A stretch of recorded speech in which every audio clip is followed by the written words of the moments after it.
Good morning. This is Tanya coming to you from Peddlers Den. This is lesson 2 in our course Secrets to Success. And today we are going to discuss materials.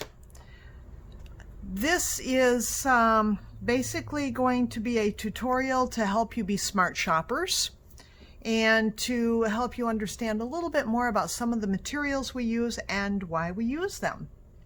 Now, the first thing that we are going to address is ink. When I teach this class in person, I tell people that not all ink is equal. And what you have to understand is that your ink has its own chemistry, and the chemistry of your ink interacts with the chemistry of your paper, and sometimes there are incompatibilities. So I learned this the hard way. But when we do this in-person class, I really encourage everybody to take stamping papers that you're going to use either frequently or in large quantity and test your inks first. Now, this was a test that I did. We were getting ready for a show. I was cramming. I was making show samples for the art boards. I worked late and had my dining room table full of samples that when I went to bed looked very nice. When I got up a few hours later, they looked awful. But I had to pack up and get to the show. I didn't have the time or the ability to fix them, and it's questionable whether anybody at the show really knew the difference. But I knew the difference. I was appalled at the way they looked. Well, this is a sample of our house brand paper. This is our semi-gloss coated cardstock. And after that disappointing event, I came back and I took 7 of the inks that we sold at the time, and I stamped them each using the same image on the same paper, and then I let them dry completely. And when I say I let them dry completely, when they're dry to the touch, they're not dry completely.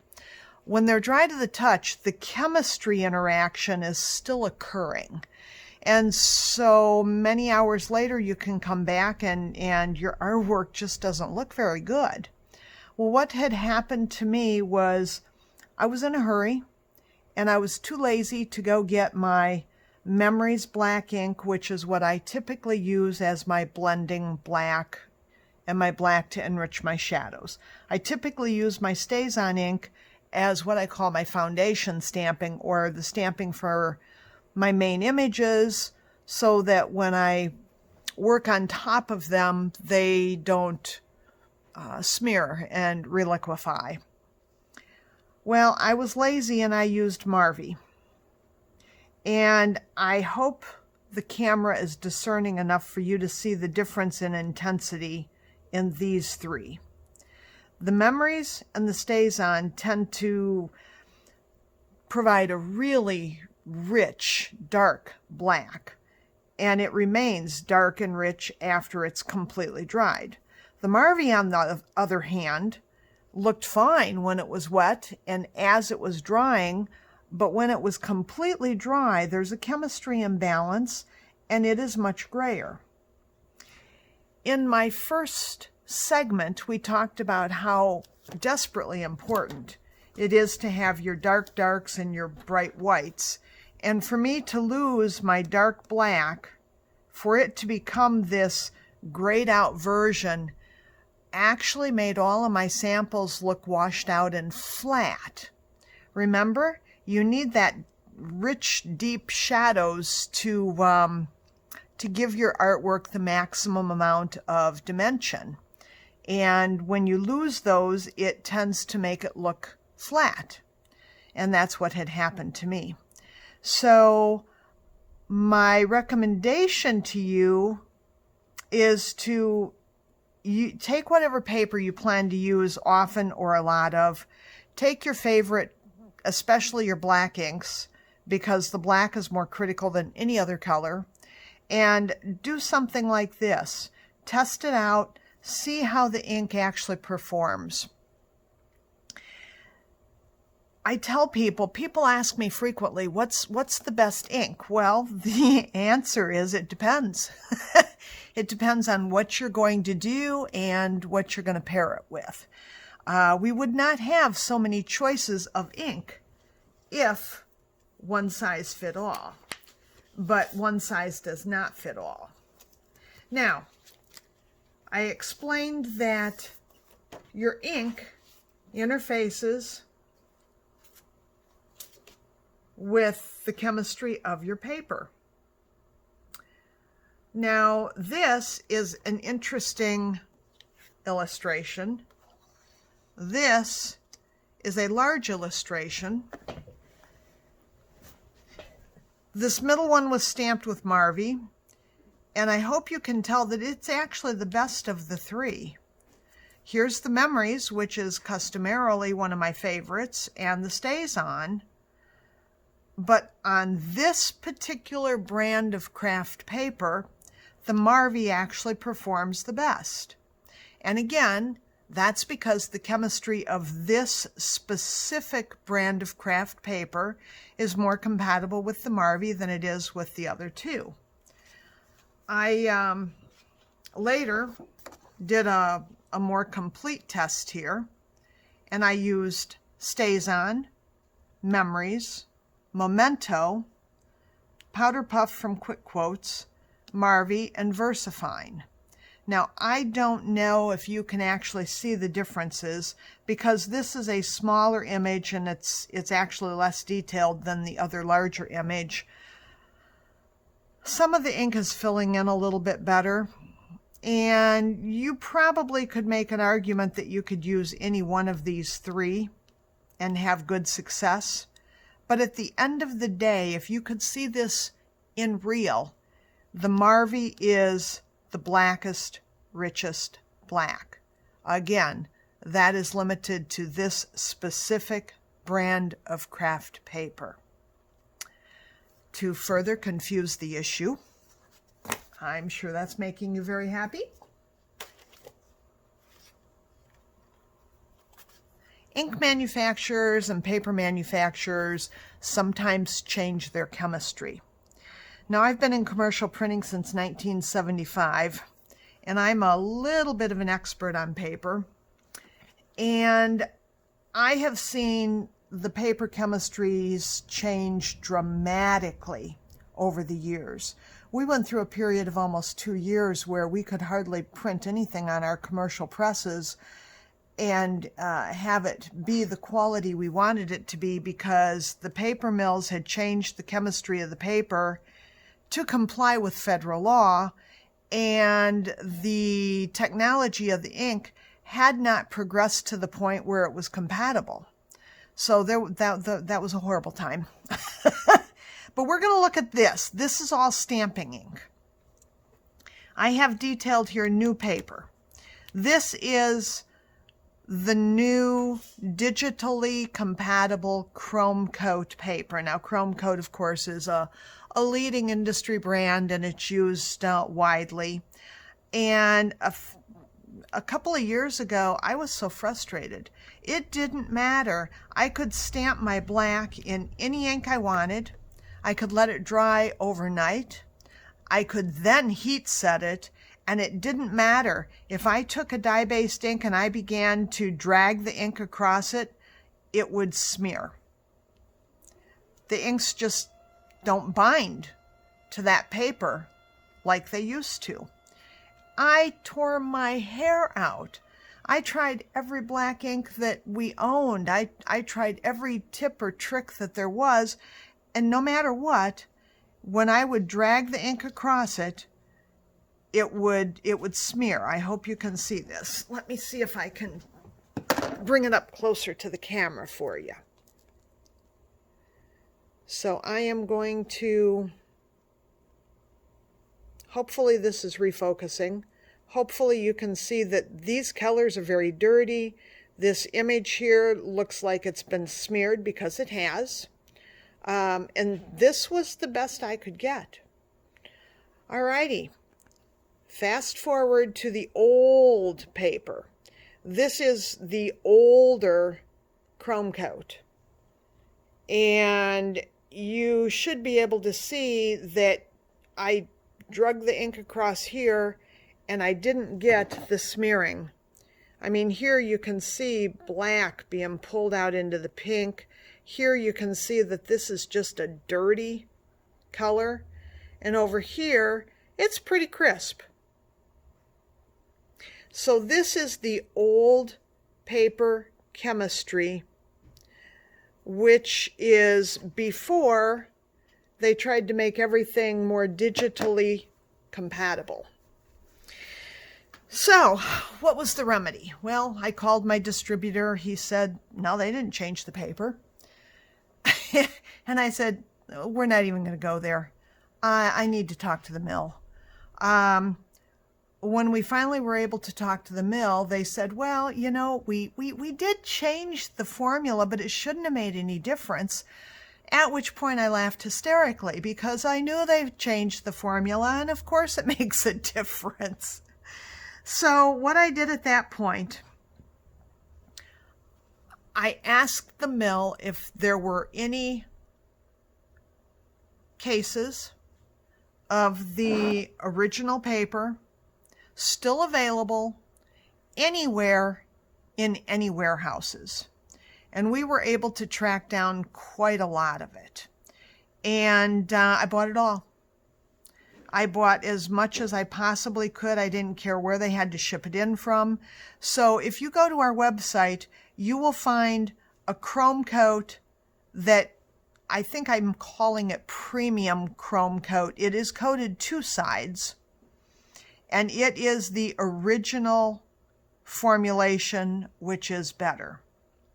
I also sell the currently manufactured chrome coat, which for many things will work okay. But if you're using a chrome coat that you've purchased recently and you're getting this kind of smearing, just know it's not you. You know, that is, it's actually the paper. We have quite a lot of this original formula, but someday we will run out. And at that point, we're hoping that somehow the inks and the papers have become more compatible. We are hoping that when that day comes, it won't be a big issue. But this is the kind of testing that it's really good for you to do. It's the kind of testing I do routinely so that when I invest time and money and materials, I want the materials to actually work with me, and I want to get the best possible results I can for the investment of my time. Now, the Peddlers Den semi-gloss coated two-sided paper is one of our core papers. This is our house brand. It's a 100-pound. Because it is coated, it is non-porous.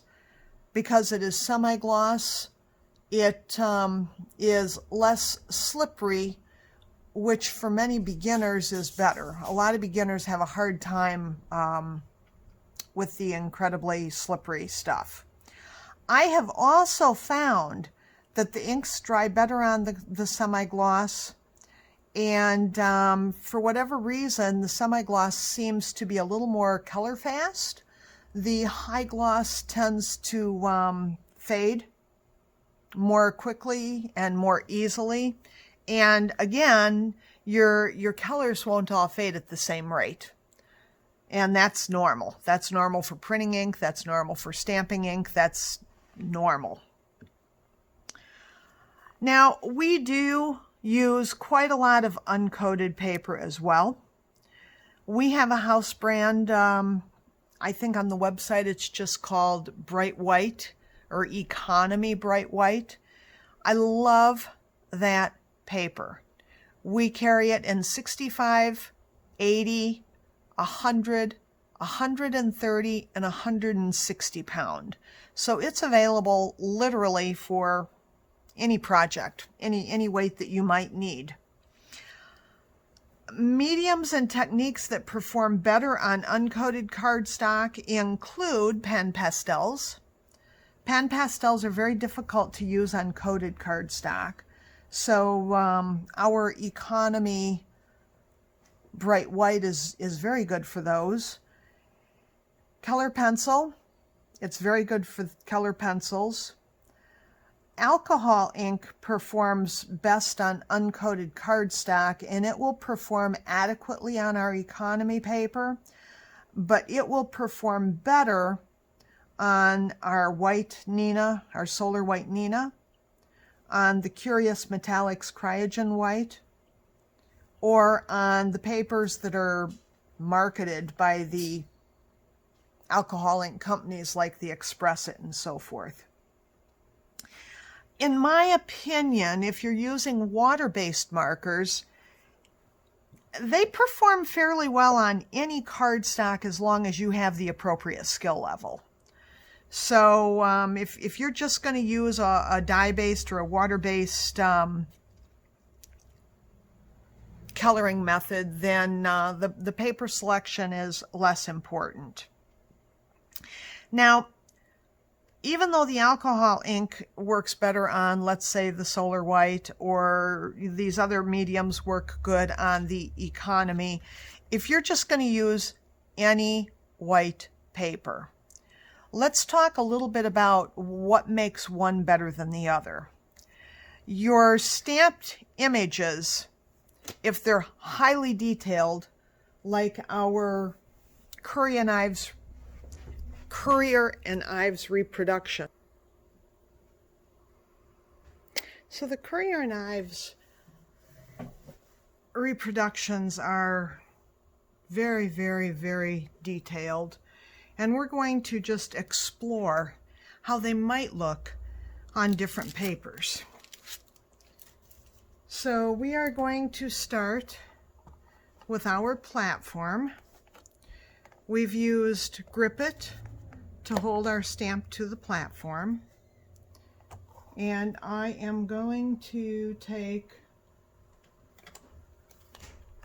some Memories Black and I'm going to ink it. Now this is a brand new stamp, and sometimes brand new stamps almost have to be conditioned,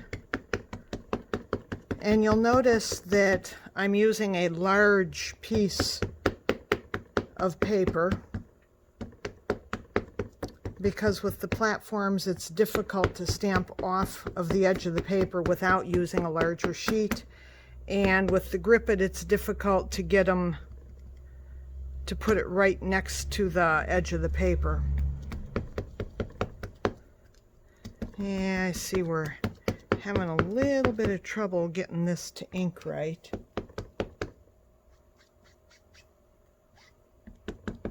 Yeah, since it's on a platform, we can restamp without any problem. So with a platform, you always make sure that your paper's pushed up here, your magnets help secure it, and we're going to close the platform. Now the paper I'm using right here is a soft vellum-y surface, which means that the fibers are not compressed, which means that the ink can actually run between the fibers and spread. It's kind of like trying to take a marker and write something on toilet paper. It's going to spread through those loose fibers of the paper. Now, like I said, with a platform, we can easily re-ink.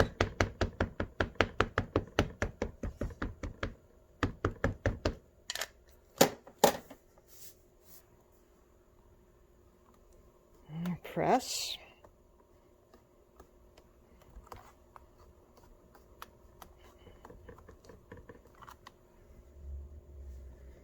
Okay.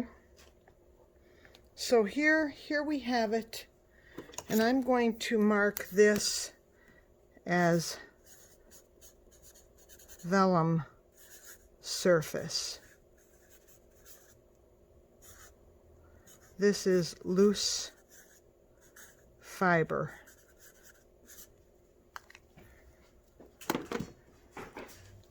The next one that we're going to try is our bright white. And it is also an uncoated cardstock, but it has what I call a hard, smooth surface, which means that the actual fibers of the paper are more tightly compressed and the ink doesn't bleed as easily amongst them.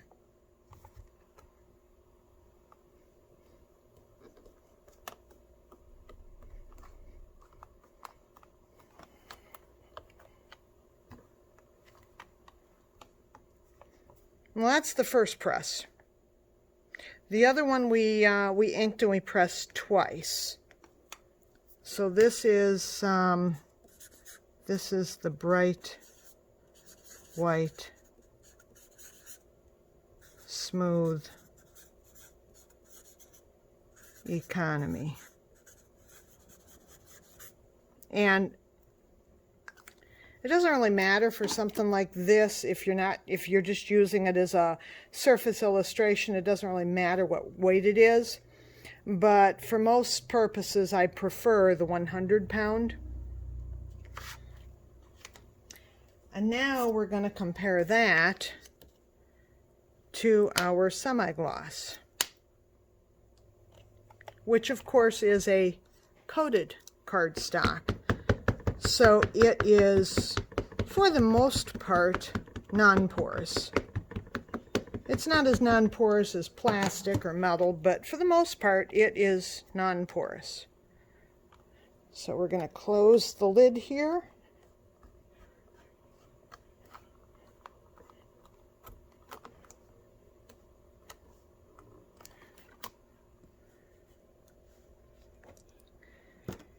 So this is the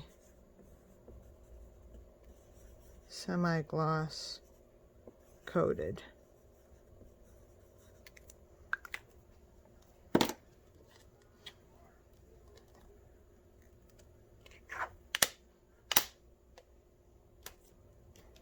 I don't like to close my platform and have just ink all over the place. So if I'm not going to take the stamp off right away and I'm not going to clean it right away, I usually will put a piece of paper or a napkin or something in there. So let's take a closer look at our results here.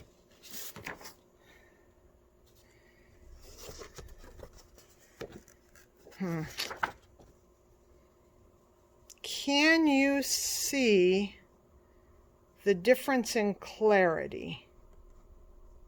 Look specifically at the oxen and what have you, and I think you'll see that there's a huge difference in clarity.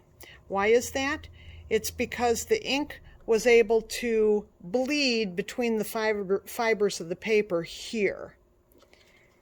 All right, let's compare the smoother bright white. It is definitely better, and it is definitely not as clear and crisp as the coated cardstock. So the moral of the story is, if you want the best possible results from your highly detailed stamps, you should consider using a coated cardstock.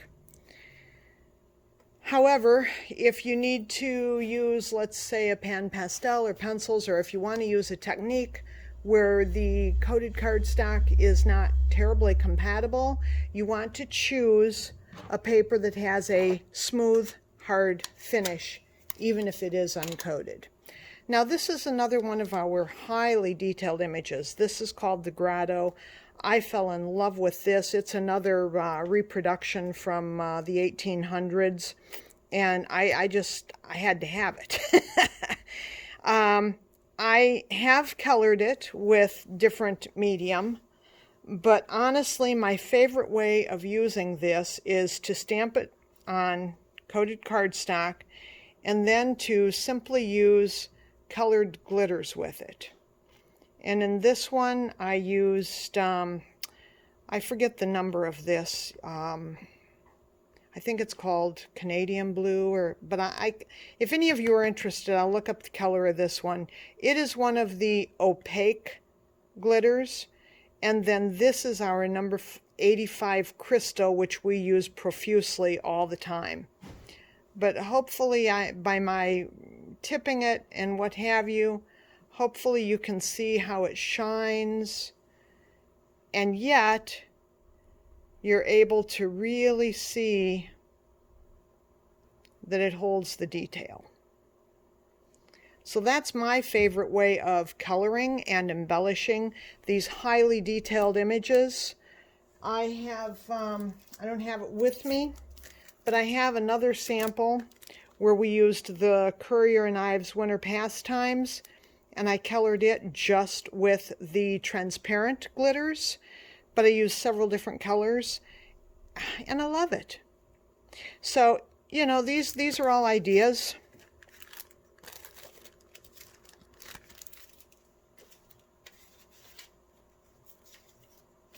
We also do a lot with other uncoated papers. You know, nothing says you have to use white. And our vintage white technique, which is basically stamping on craft paper or any other paper that has an aged look to it, and then simply coloring with color pencils, is very, very popular, and it's actually very effective. Now, this was a little make and take that we did at a lot of our shows, I don't know, a year ago, 2 years ago.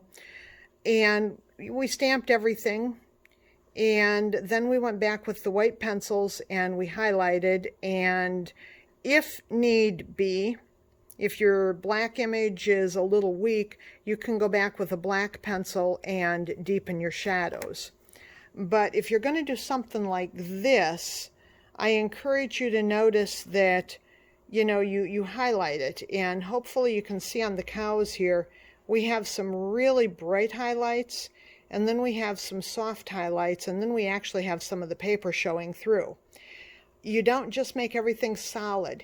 Even when you're using white on a dark paper, you still want to go back to that value chart that we talked about in the last video, and you want to have several different values of your white.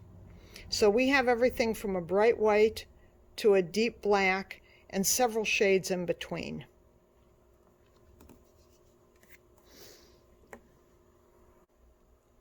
This is part of the booklet. If you buy the booklet, you'll get this information. Ink is a lubricant, and I believe I mentioned that in the video last time. So if you're trying to drag your ink around and you're having trouble with it, we developed what we call blending tints. And the blending tints have very, very little color of their own. When you buy it, you get a pad that has both the warm tint and the cool tint. They are not nearly as intense of color as it appears. They're almost transparent, but not, so you can actually see them. The reason we went with a warm and cool tint is because, let's assume you're working on a sky, and if you put your blue tint down and then you want to add some yellow, you're going to get a green tinge, which probably is not your most attractive, and it'll be a tinge, but it's still not the most attractive option. So, you know, you've got your warm and your cool, so that depending on what you're working on and depending what colors you're going to put over it, you've got the option. Now, these are strictly meant to be lubricants. And it's possible to get too much lubricant. If you get too much lubricant, you won't be able to, your ink won't stick to it, and you'll have to wait for it to dry out a little bit. Consider making a peanut butter and jelly sandwich. If you put the jelly down first, and then you try to spread the peanut butter over it, you're going to have all kinds of trouble. And that's kind of what happens if you get too much lubrication on your paper. It's okay though, because if you just let it dry for a little bit, then you're good to go and you can work again. If you're working and your paper's getting too dry, you can actually reapply this in between your layers of ink too. So this has been very popular. This works best with the old Color Box blending tips.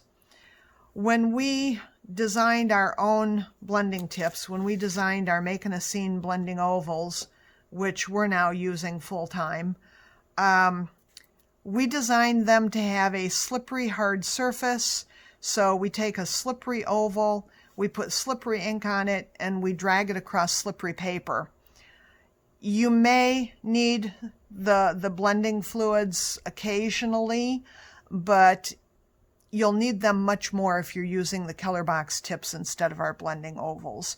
This actually minimizes the need for this.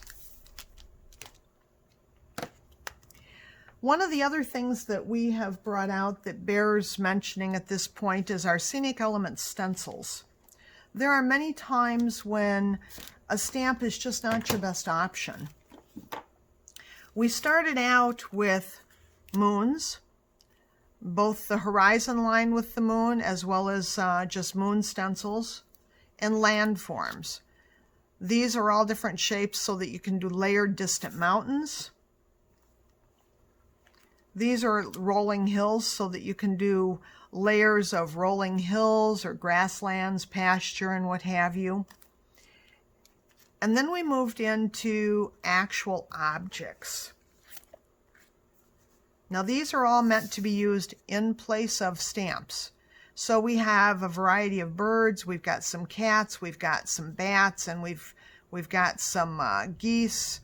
So these can be used, you can actually use a dauber and you can stencil them in to your scenes instead of using a stamp. I think I mentioned this yesterday in the video. And then the most recent one that we have are the clouds. And the difference between our clouds and most everybody else's clouds is that our cloud stencils are designed to create clouds that are a little bit more realistic. And you have multiple patterns here so that all of your clouds don't look like you've just used the same shape over and over again. We won't really delve into how to use them because that's a different video.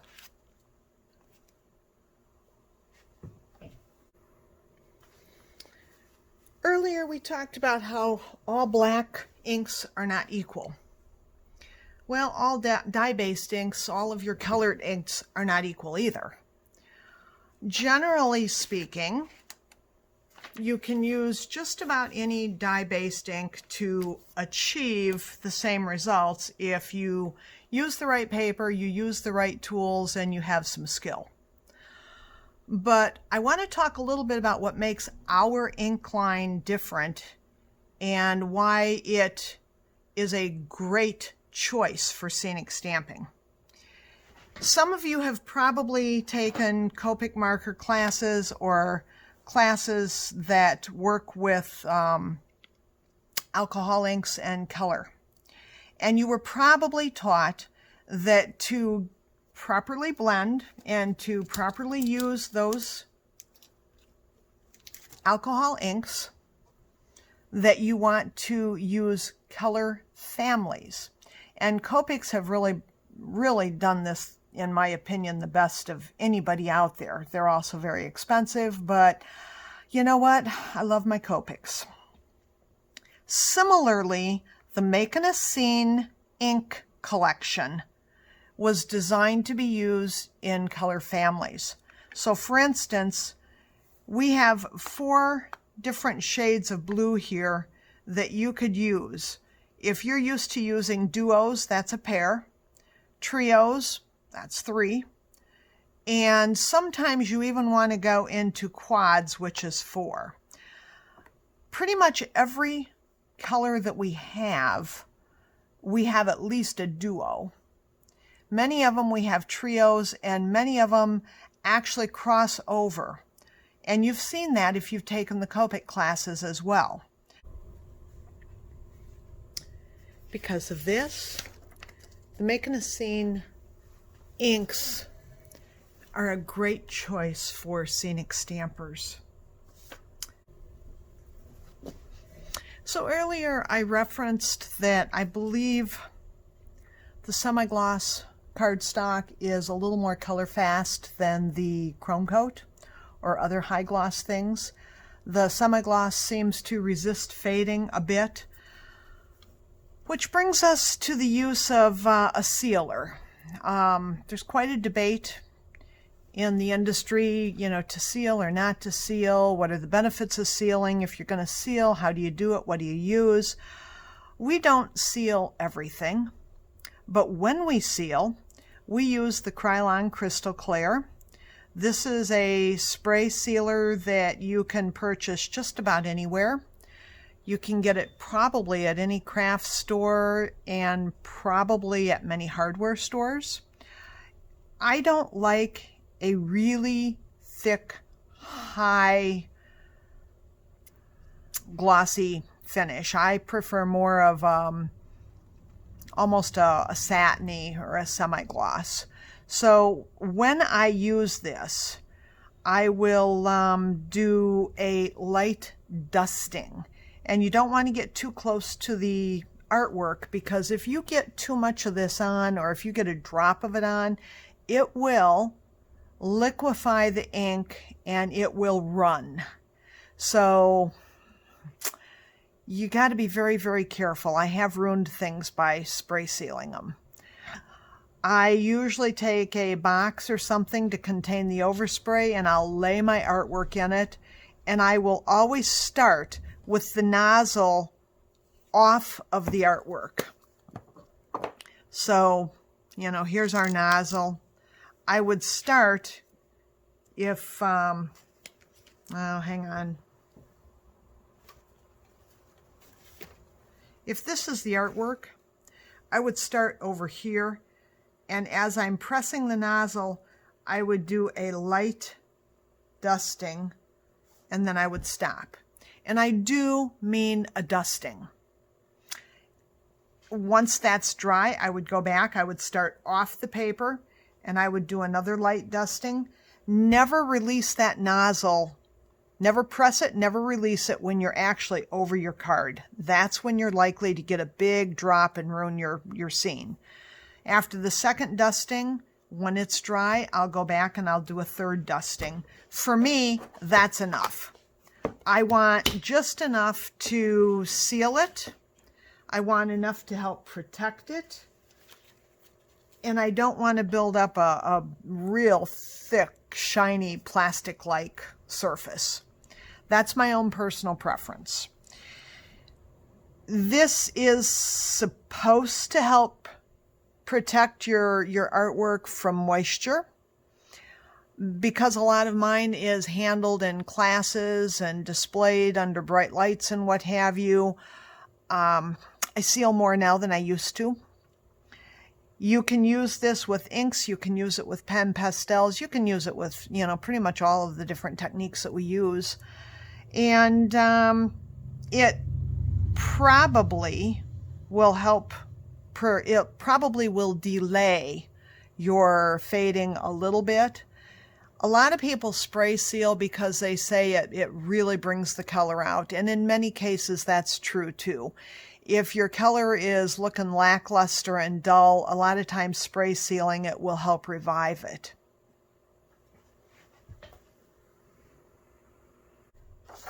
This concludes lesson 2 of the Secrets to Success video series. I hope you've enjoyed it. I would like to mention that everything shown today is available to be purchased through Peddlers Den. Not everything is on the website. One of those items is our platform. Our platform licensing agreement prohibits us from putting the platform on the website, but if you're interested in one, we do have a few in stock, and they retail for, I believe, $32.95 a piece. If you message me and you're interested in purchasing one, that would be $29.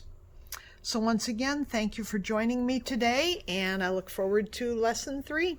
Goodbye.